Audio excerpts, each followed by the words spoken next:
dinner, and this is tofu scramble with kale, sun-dried tomatoes, some leftover lentils, mushrooms, onions, garlic, with some farro cooking, which is kind of like barley, and it is like awesome. I used cayenne pepper, smoked paprika, garlic, 21 seasoning salute from Trader Joe's, and this better than bouillon condensed broth. I got the vegetable version, and a little bit of dry oregano. Bomb. Oh, and butter. Bomb. Salt and pepper to taste.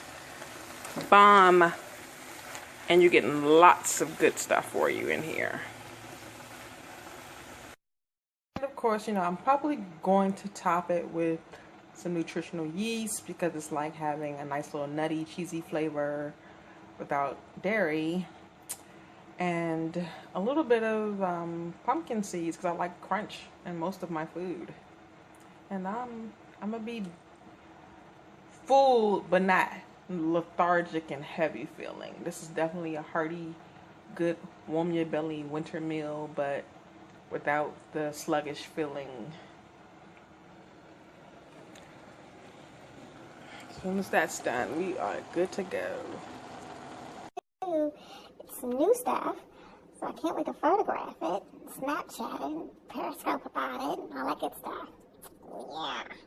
Yeah.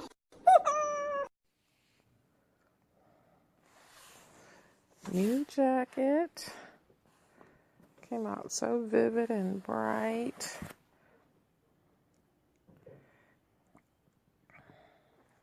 Love it. Hey YouTube, so what you see happening right here is I'm painting over an old painting. I've had it for years. It's never sold. No one's even really been interested in it, so I painted over it. Then, because it snowed today and it was also time for me to do my January patron rewards for my patron supporters, I said, you know what, let me do a snow queen. I was out there shoveling snow, out in the snow, so I was inspired by the snow. I got some snowflakes going, I got my signature honeycombs going, and yeah. So what I did was I did the pencil drawing, then I did the line work. I scanned that in, edited it for the patron reward.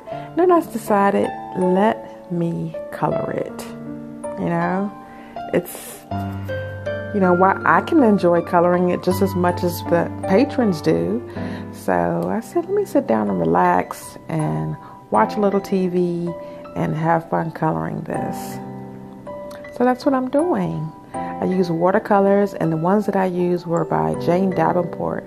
I used both her neutral palette and her brights palette. I think that's what she calls it. And it was so much fun working with her watercolors. They're, I would say, mid-price range, but if you have a coupon and they have them available at Michael's, you can get them for like 40 or 50% off if you have a coupon. So you would probably, I think they retail for almost $40 and you get them for half off or close to half off. So I used those, and then I went in, I think at some point, with some markers and color pencils. And I also used some metallic watercolors. I can't think of the name, but I will try to remember to put it in the description below. You probably recognize the palette if you are familiar with metallic watercolors. It's not the fine tech. It's not the expensive ones. This is one that I said, well, let me just try it out and see how I feel about it. And if I want to upgrade at a later date, I'll upgrade. So yeah, I really love her eyes. I like the way they came out. I like the way the drawing overall came out. I was just being a little impatient when I was creating it, so sometimes I didn't let the piece dry and my hands smudge the piece in a couple of places. But I can edit that in Photoshop if I want to do a print or something like that. But this was just a little fun exercise for me when I'm not in a creative space as far as working on the actual painting. this gives me that opportunity to do that. So I hope you enjoyed it, and I'll see you later. Bye.